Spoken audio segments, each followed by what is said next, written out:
My first name is Mo. Okay. I'm talking today to Mo Abudu, who is the founder and CEO of Moments with Mo. Tell us, how did the program get off the ground? Well, I was telling Silvana, the lady that I met here earlier, about how the program got off the ground. The very first thing I did was to go and have a chat with Mnet. Mnet they sit on the DSTV platform, they're a paid TV channel in Africa. And I basically said to Mnet that I would like to produce a talk show that would appeal to an African audience and tell African stories in an interesting way.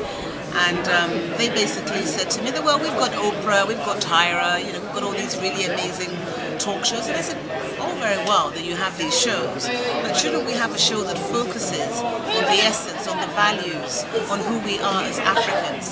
That I may be able to relate to an Oprah story because I've traveled and I can understand some of the issues and the topics being... And the references. And the reference points being made. But the average African may not have left, as the average American has not left his own state. Yes. The average African has not left his own state, but he also needs to have a reference point that he can hold on to and say, yes, we need to see images of ourselves. So whatever the issue is, be it a positive or a negative issue, you want to have a reference point for that could be me, or if that was me, this is how I will deal with it. So at that point, they said, okay, this sounds interesting, let's get talking. So we started. Concept, length, who's going to pay for it, what sort of topics you're going to cover, where you're going to shoot it from. I mean, I had to build my own studio in Lagos. Okay. We don't have enough. We don't have enough infrastructure. We don't have enough schools and enough hospitals, let alone studios. Yeah. So we had to start looking for where we'd build a studio. So we built a small studio, about 300 square meters. It served our purposes and still does until we're now building our larger studios. And you do that? You do with an audience? You do with a live audience? I did.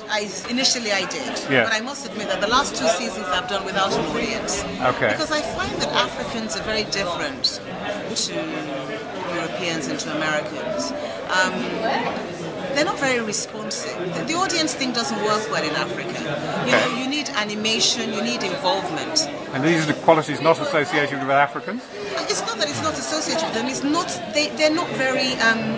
We don't wear our emotions on our sleeves. Yeah. We have them. Yeah. We have emotions in abundance. Yeah. But we'd rather keep them to ourselves. It's not something you freely express with people you don't know. Yeah. So we found that the audience participation was very low.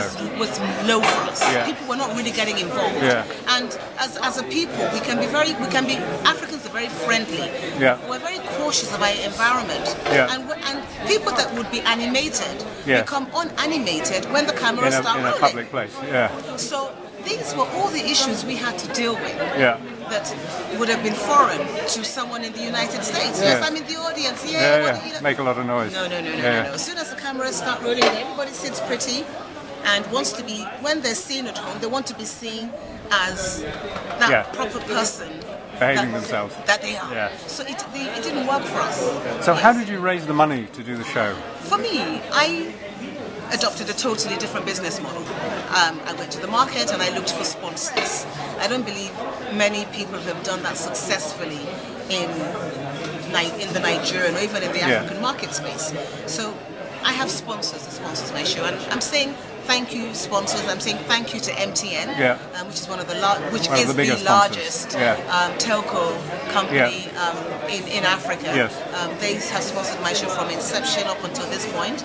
I've had the support of South African Tourism as well on my show. I also have the support of the Lagos Internal Revenue Service, which is our local tax collectors. Yes. But they believe that they need to reach people. Yeah. And they need to reach people watching my show. Yeah. So therefore they sponsor my show. Yes. So we've had the support of one of our local banks called Skybank. Yeah. So they are the main supporters of Moments with Mo, and they have been from inception.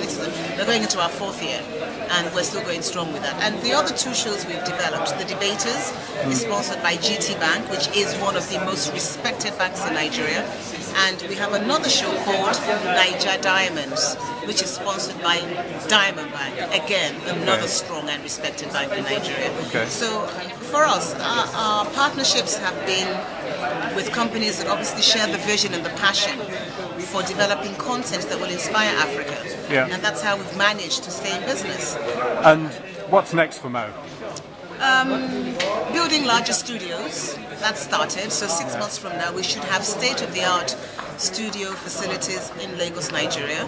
And do you have your own post-production in those? We will have post-production facilities. We will have large studios for rental, for our own use, and also for third parties to rent. We will have music recording studios in this facility. It's a huge complex of about 3,000 square meters. Okay.